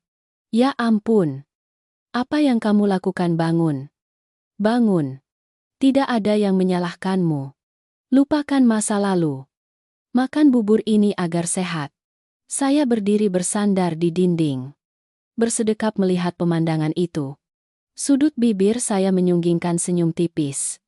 Hukuman dengan kelaparan hanya menyiksa fisik. Tetapi semangkuk bubur ayam dari petani miskin telah menghancurkan seluruh jiwa ibu saya. Kesombongan telah mati. Label bangsawan palsu telah terkoyak bersih. Tapi permainan belum berakhir di sini. Begitu bisul pecah, perlu obat pahit untuk mensterilkannya. Mencegahnya kambuh. Para pendengar, mari kita saksikan kontrak besi yang akan segera saya ajukan. Setelah ibu saya selesai makan bubur, dibantu ibu mertua saya naik ke atas untuk mandi dan tertidur karena kelelahan. Saya menelepon. Setengah jam kemudian, Pak Arya, pengacara pribadi perusahaan saya, sekaligus teman dekat, masuk ke villa dengan sebuah tas kerja hitam di tangan. Rani menatap saya dengan bingung. Kakak memanggil pengacara untuk apa? Ibu sudah mengakui kesalahannya. Kok, kakak mau menggugat ibu ke pengadilan? Ya tidak. Saya tidak menggugat. Tapi saya perlu menetapkan batasan yang jelas dengan hitam di atas putih. Kebaikan dan maaf bukan berarti toleransi. Jika tidak ada aturan, monster ilusi dalam diri ibu akan bangkit lagi suatu hari nanti. Saya menjawab dengan tenang. Menjelang sore, ketika ibu saya sudah bangun, tampak sedikit sadar dan pulih tenaganya, saya meminta semua orang berkumpul di ruang tamu. Ibu saya menuruni tangga. Ragu-ragu. Menundukkan kepala. Ia mengenakan baju rumahan. Sederhana. Tanpa riasan. Tanpa perhiasan. Ia terlihat 10 tahun lebih tua. Persis seperti wanita desa tua biasa. Bukan lagi nyonya bangsawan yang anggun. Ia duduk bersimpuh di sudut sofa. Tidak berani menatap siapapun. Saya menganggukkan kepala memberi isyarat kepada pengacara Arya. Pak Arya membuka tasnya. Mengeluarkan setumpuk dokumen dan meletakkannya di meja kaca. Halo, Ibu Ayu. Rian meminta saya untuk menyusun perjanjian hidup bersama dan pengelolaan keuangan internal. Saya mohon izin untuk membacakan pasal-pasal utamanya kepada Ibu. Pak Arya berbicara dengan nada profesional. Ibu saya terkejut. Mengangkat matanya menatap saya dengan bingung. Perjanjian apa? Maaf. Maaf. Ibu janji ibu sudah kapok. Maaf. Ibu tidak akan pernah lagi kurang ajar kepada Besan. Ibu dengarkan saja Pak Arya membacakan. Saya menjawab dingin. Pak Arya berdeham lalu mulai membaca. Pasal 1. Ibu Ayu secara sukarela menyerahkan seluruh kartu kredit tambahan. Kartu ATM yang terhubung dengan rekening Bapak Rian. Setiap bulan Bapak Rian akan mentransfer ke rekening pribadi Ibu sejumlah biaya hidup tetap sebesar 15 juta rupiah termasuk uang saku dan belanja pribadi. Ibu mengatur pengeluaran sendiri. Tidak boleh meminta tambahan dengan alasan apapun. Pasal 2. Kecuali biaya medis pemeriksaan dan pengobatan yang ditanggung Bapak Rian. Ibu Ayu tidak boleh menggunakan nama Bapak Rian atau perusahaan untuk meminjam, menjamin siapapun. Jika melanggar, Bapak Rian tidak bertanggung jawab untuk melunasi utang. Pasal 3. Tidak ada perbedaan kelas dalam keluarga. Ibu Ayu harus bertanggung jawab membersihkan kamar tidur pribadinya sendiri. Pembantu hanya membersihkan area umum. Ketika kakek nenek dari pihak Ibu Rani datang berkunjung, Ibu Ayu harus bersikap hormat dan ramah. Dan pasal terakhir. Jika Ibu Ayu melanggar salah satu pasal, Bapak Rian berhak secara sepihak menghentikan tunjangan. Meminta ibu pindah dari vila ini. Kembali ke rumah tipe 4 di pinggiran kota. Pak Arya selesai membaca. Mendorong kertas dan pulpen ke arah ibu saya. Jika ibu setuju, mohon tanda tangan di sini. Ayah mertua saya mendengar itu mengerutkan kening. Buru-buru menghentikan. Sudahlah Rian. Jangan begini. Nak, terlalu kejam. Ibumu melahirkanmu dengan susah payah. Kenapa harus menandatangani surat seperti orang asing? Ibumu sudah menyesal. Sewu juta sebulan bagaimana cukup untuk dia bergaul dengan teman-temannya? Betul. Kak, ibu sudah tua. Kakak melakukan ini ibu akan terluka sekali. Rani juga menggenggam tangan saya. Matanya berkaca-kaca. Saya melepaskan tangan Rani. Menatap lurus ke mata ibu saya. Tidak perlu ada yang menasihati. Ini adalah satu-satunya cara untuk mempertahankan keluarga ini. Aku menyayangi ibu. Makanya aku menahan ibu di sini. Jika ibu tidak menandatangani, koper ibu sudah kubiarkan di luar pintu. Mobil tipe 4 di kampung juga sudah dibersihkan. Ibu mau terus menjadi nyonya tapi harus patuh pada aturan saya. Atau mau pulang kampung agar bebas. Terserah ibu pilih. Ibu saya menatap saya dengan tatapan rumit. Ada rasa kesal. Ada penyesalan. Dan juga ketakutan. Ia melirik ubin keramik tempat masih tersisa sedikit bau amis telur pecah. Kenangan 7 hari kelaparan yang mengerikan kembali mencekiknya. Ia mengerti bahwa saya tidak bercanda. Saya pernah membiarkannya kelaparan di rumah. Maka saya juga akan berani mengusirnya dari rumah. Ia gemetar memegang pulpen. Air mata mengalir deras ke lembaran kertas A4 putih bersih. Ia menandatangani namanya dengan sangat lambat. Tulisan tangannya canggung. Ibu. Ibu tanda tangan. Ibu tanda tangan. Ibu akan patuh padamu.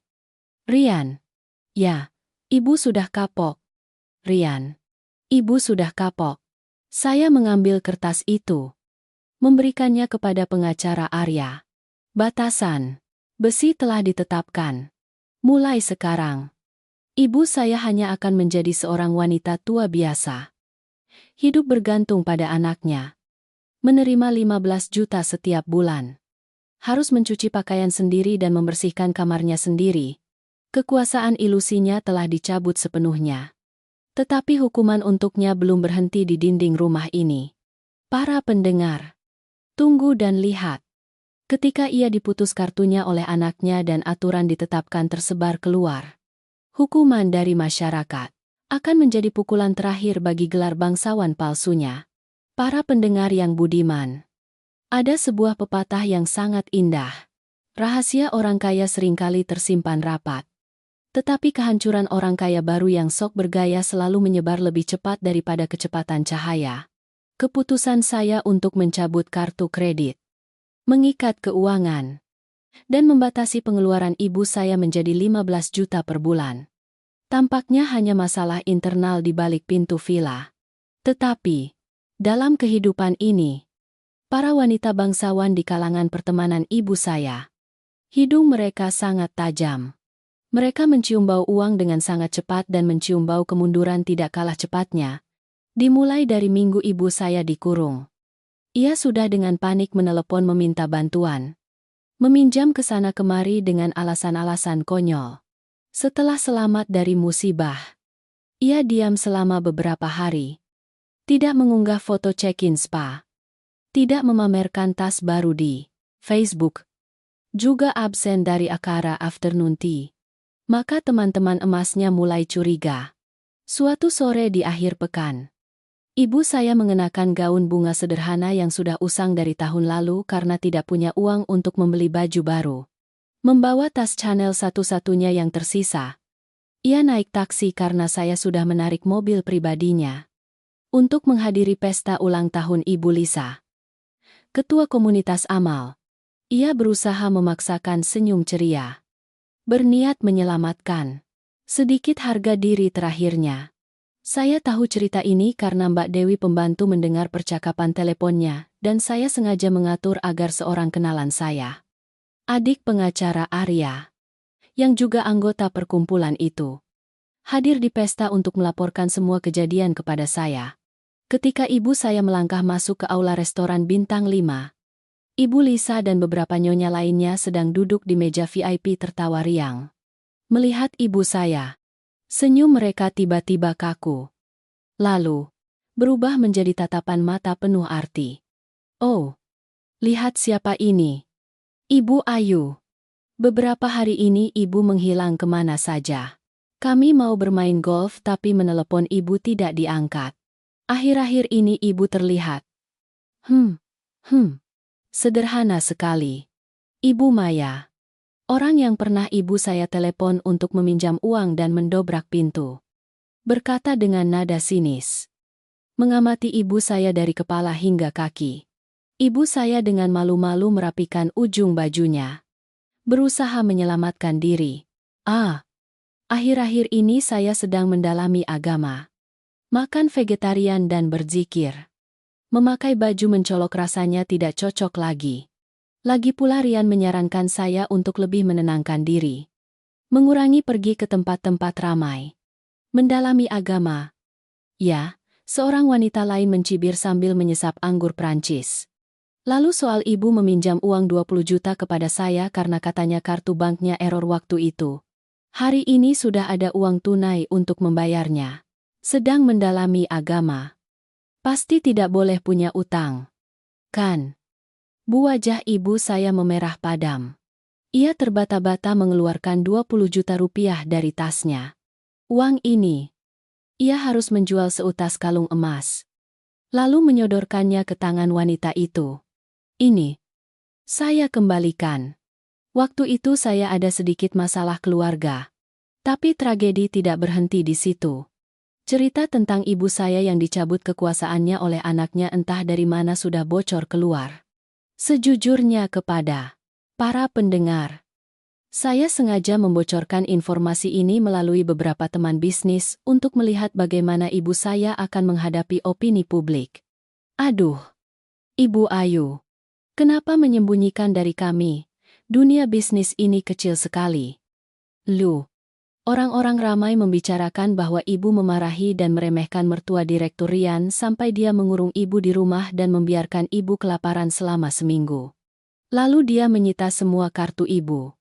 Setiap bulan hanya memberi ibu 15 juta untuk uang saku. Benar atau bohong? Bu Ibu Lisa, penyelenggara pesta, berkata dengan suara nyaring sehingga meja-meja di sekitarnya pun bisa mendengar. Seluruh meja makan hening. Lalu terdengar bisikan tawa kecil. Ibu saya terpaku di tengah restoran. Wajahnya kadang putih pucat, kadang merah padam.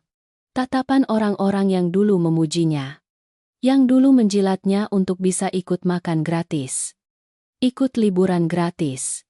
Kini semuanya adalah penghinaan, kasihan, dan kegembiraan.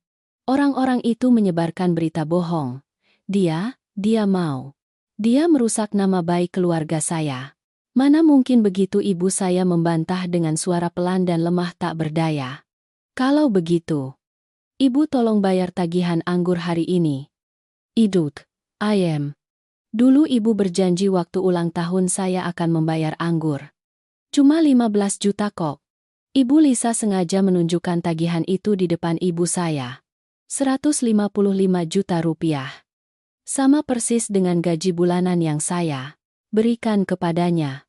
Jika membayar tagihan ini, ia akan kehabisan uang sepanjang bulan. Tidak punya uang untuk pulang naik taksi. Tidak punya uang untuk membeli secangkir kopi. Ia berdiri di sana. Tangannya gemetar memegang erat tas Chanel. Keringat membanjiri dahinya. Ia tidak bisa membayar. Kemiskinan dan kebenaran telanjang telah terwujud. Ibu saya beralasan sakit perut. Buru-buru berbalik dan lari terbirit-birit keluar dari restoran. Mengabaikan di belakangnya tawa sinis. Nyaring dari perkumpulan wanita bangsawan itu. Sejak hari itu, ia mengurung diri di kamar. Memutuskan kontak dengan semua teman. Ia telah merasakan cukup kekejaman opini publik. Dari hubungan yang dibangun di atas dasar materi. Ketika uang tidak ada lagi, label bangsawan pun runtuh. Ia kembali ke jati dirinya. Seorang wanita kesepian, bangkrut, dan penuh rasa rendah diri. Tapi para pendengar tahu tidak. Justru isolasi inilah yang menjadi obat paling pahit dan terbaik. Hukuman dari saya, bubur dari ayah mertua saya, dan penghinaan dari masyarakat akhirnya membentuk kembali dirinya. Para pendengar yang budiman. Tanpa terasa sudah 3 bulan berlalu sejak hari yang mengerikan itu. Villa jutaan dolar saya tidak lagi diwarnai dengan teriakan dan tuntutan seorang nyonya. Tidak ada lagi pemandangan ibu saya dengan pakaian gemerlap pergi dari pagi buta hingga larut malam baru pulang. Juga tidak ada lagi tagihan gesek kartu puluhan juta rupiah yang dikirim ke ponsel saya. Suatu pagi hari Sabtu, saya sedang menyiram tanaman di taman ketika mendengar suara sapu berdesir di halaman belakang. Saya keluar dan melihat pemandangan yang sebelumnya bahkan dalam mimpi pun tidak pernah saya bayangkan. Ibu saya mengenakan seragam tentara tua. Memakai topi caping. Sibuk membersihkan area kandang anjing. Ia tidak memakai sarung tangan karet mahal. Begitu saja menggunakan tangan untuk memungut ranting-ranting kering. Membersihkan tempat makan anjing. Keringat membasahi punggung bajunya. Setelah selesai menyapu, ia dengan hati-hati mengumpulkan sampah ke dalam kantong lalu membawanya ke tempat sampah di ujung gang. Melihat saya, ia berhenti. Menundukkan kepala dengan suara pelan. "Rian, ibu sudah selesai menyapu halaman. Siang ini kamu mau makan apa? Ibu mau belanja bahan makanan." Saya mengangguk pelan menjawab. "Ibu beli ikan gabus saja ya. Masak sayur asam. Rani akhir-akhir ini mual suka makan yang asam-asam."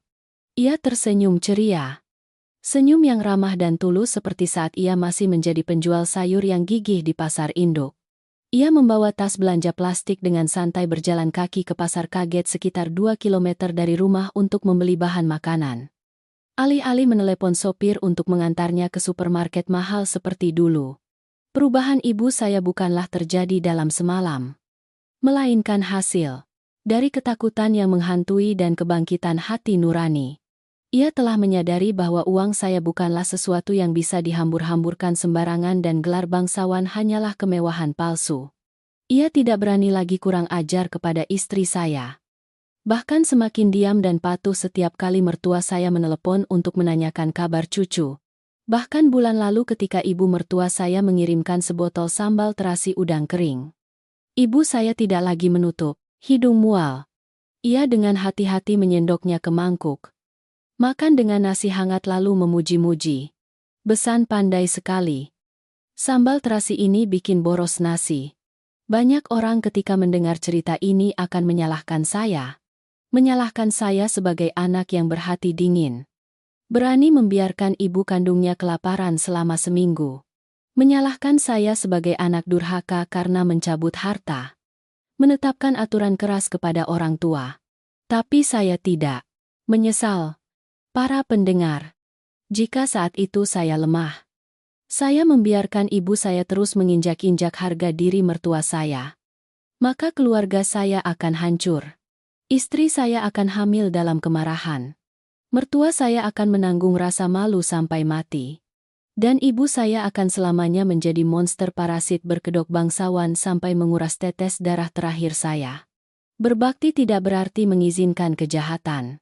Membalas budi kepada orang tua bukan berarti menutup mata, secara membabi buta terhadap kesalahan mereka. Terkadang untuk menyelamatkan jiwa yang tersesat dalam ilusi uang, kita harus menggunakan cara yang paling keras, paling kejam. Pelajaran yang saya petik dari kisah keluarga saya adalah kebaikan harus sejalan dengan ketegasan. Anda bisa menjadi anak yang berbakti, suami yang baik, menantu yang berterima kasih. Tetapi Anda juga harus menjadi pria yang cukup berani untuk menetapkan batasan untuk melindungi orang-orang yang lemah dalam keluarga Anda. Tidak seorang pun, bahkan ibu kandung saya, berhak menginjak-injak darah daging saya, menginjak-injak penyelamat hidup saya. Jika ia ingin menjadi seorang ratu di puncak kesombongan, saya akan membiarkannya menikmatinya dalam kesendirian dan kelaparan. Tetapi jika ia menerima untuk menundukkan kepala menjadi orang biasa, saya siap menyambutnya kembali ke meja makan keluarga. Kedua ayam darah kampung dan telur-telur yang pecah hari itu telah menjadi pelajaran paling berharga dalam hidup ibu saya. Itu mengajarkan kepadanya bahwa dalam hidup ini, nilai seseorang tidak terletak pada pakaian sutra mewah atau kartu kredit platinum, melainkan pada rasa syukur dan welas asih terhadap orang-orang di sekitarnya. Kisah saya berakhir di sini. Sebuah akhir yang tidak sepenuhnya sempurna tetapi merupakan akhir yang paling realistis dan adil. Semoga melalui kisah ini, kita masing-masing dapat merenungkan cara berinteraksi, cara menjaga api kebahagiaan dalam keluarga, dan jangan pernah membiarkan uang membutakan mata hati nurani. Sampai jumpa lagi, para pendengar yang budiman. Saat malam tiba, menyelimuti villa yang dulunya menjadi pusat badai dengan keheningan. Saya berdiri di balkon menyalakan sebatang rokok dan membiarkan asap putih membawa pergi sisa-sisa kekhawatiran. Melihat melalui jendela kaca bayangan ibu saya yang sibuk di dapur menghangatkan kembali kari ikan. Hati saya tiba-tiba dipenuhi perasaan lega yang aneh. Itu bukan kebahagiaan seorang pemenang, melainkan ketenangan seseorang yang baru saja menghancurkan dinding ilusi dengan tangannya sendiri untuk menyambut cahaya matahari. Setelah mengalami pergolakan yang mengguncang itu, batin saya terasa seperti dibersihkan setelah hujan deras yang tidak adil. Ada malam-malam panjang saya menyiksa diri, bertanya pada diri sendiri apakah saya terlalu kejam, mendorong orang yang telah melahirkan saya dengan susah payah ke dalam keputusasaan dan kelaparan itu. Tetapi kemudian ketika saya melihat runtuhnya kesombongan, melihat air mata penyesalan mengalir di pipi ibu ketika menerima semangkuk bubur dari tangan orang yang pernah ia remehkan, saya tiba-tiba tersadar. Saya menyadari bahwa melepaskan terkadang bukan berarti menutup mata, tetapi berani melepaskan selubung kenyamanan palsu untuk mengungkapkan kebenaran. Saya telah memaafkan ibu. Tetapi yang lebih penting, saya telah memaafkan kelemahan dan kelunakan diri saya sendiri selama bertahun-tahun ini. Perjalanan yang baru saja saya lalui adalah sebuah metamorfosis yang menyakitkan dari seorang pria yang pernah putus asa berlutut di lumpur kebangkrutan, bangkit menjadi seorang direktur sukses. Tetapi di dalam hatinya menyimpan jiwa yang hina dan sabar menghadapi kejahatan di dalam rumahnya sendiri. Saya pernah berpikir bahwa memberikan uang kepada ibu untuk dihabiskan, dia menghadapi kata-kata pedasnya kepada istri dan keluarga istri adalah bentuk bakti. Tetapi saya salah. Seorang pria sejati tidak hanya tahu cara mencari uang untuk membangun sangkar emas, tetapi bahunya harus cukup kokoh untuk menjadi perisai yang melindungi harga diri orang-orang yang ia cintai. Ketika saya berani berdiri menetapkan garis batas besi, mencabut kekuasaan ilusi ibu untuk melindungi makna keluarga, saat itulah saya benar-benar dewasa.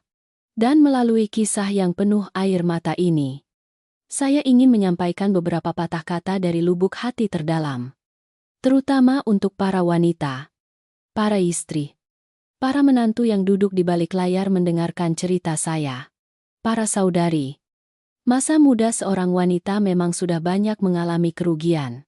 Tolong jangan karena dua kata kedamaian palsu sampai kehilangan harga diri sendiri dan orang tua yang melahirkan Anda.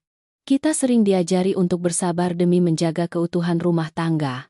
Tetapi toleransi tanpa batas hanyalah bibit yang memupuk racun. Ketika Anda mundur satu langkah, kejahatan akan maju dua langkah. Lihatlah kisah dua telur pecah dan dua ayam kampung. Nilai seseorang tidak pernah dan tidak akan pernah dinilai dari pakaian sutra mewah, tas bermerek, atau kartu kredit dengan batas miliaran. Hal-hal yang berkilauan itu bisa membeli sanjungan sesaat. Tetapi ketika terpuruk, ketika menghadapi kelaparan, kedinginan dalam hidup, itu tiba-tiba menjadi tidak berharga hingga menyedihkan. Satu-satunya yang menyelamatkan kita di tengah badai kehidupan adalah kemanusiaan. Adalah kebaikan sederhana. Tulus seperti semangkuk bubur, ayam hangat penuh kasih sayang besan. Jangan pernah membiarkan uang atau label bangsawan palsu membutakan mata, membuat Anda menginjak-injak orang-orang yang lebih lemah dari Anda. Karena roda karma selalu berputar dan harga kesombongan seringkali harus dibayar dengan kehinaan paling memalukan. Jika Anda terjebak dalam hubungan yang tidak sehat, dihina dan diremehkan hanya karena asal-usul atau keadaan, benar. Beranilah berdiri. Tetapkan batasan yang jelas. Orang hanya bisa menginjak-injak Anda jika Anda mengizinkan mereka melakukannya. Terkadang ketegasan, bahkan kekejaman secara rasional, adalah satu-satunya obat untuk menyelamatkan seseorang dan menyatukan kembali keluarga yang diambang kehancuran. Hidup ini singkat. Jangan buang waktu untuk hidup dengan menundukkan kepala. Cintailah dengan hati yang lapang. Tetapi lindungilah cinta itu dengan kepala dingin dan keberanian yang teguh. Para pendengar yang budiman, entah setelah mendengar keseluruhan kisah badai keluarga saya, apa perasaan Anda saat ini? Pernahkah Anda menyaksikan atau bahkan Anda sendiri harus menelan air mata karena cibiran terhadap latar belakang keluarga? Atau pernahkah Anda harus dengan berani berdiri menetapkan batasan dengan darah daging sendiri untuk melindungi rumah tangga kecil Anda? Tinggalkan komentar di bawah. Ya, Rian ingin membaca, memahami, dan berbagi cerita dengan Anda semua. Dan jika kisah hari ini menyentuh hati Anda, memberi Anda sedikit kekuatan atau sudut pandang baru tentang kehidupan, jangan ragu untuk menekan tombol like. Bagikan video ini kepada orang-orang yang membutuhkannya dan jangan lupa subscribe saluran ini agar kita bisa bertemu lagi dalam kisah-kisah kehidupan penuh emosi selanjutnya. Setiap interaksi Anda adalah motivasi besar bagi saluran ini untuk terus menyajikan nilai-nilai kemanusiaan yang mendalam. Badai berlalu. Langit kembali cerah. Dapur rumah saya saat ini sedang mengeluarkan aroma masakan sederhana sore hari. Semoga Anda semua yang sedang mendengarkan saya selalu menjaga hati yang hangat untuk mencintai dan tangan yang cukup kuat untuk melindungi nilai-nilai paling sakral dalam hidup Anda. Semoga Anda semua memiliki malam yang damai dan hangat bersama keluarga. Sampai jumpa dan sampai bertemu kembali.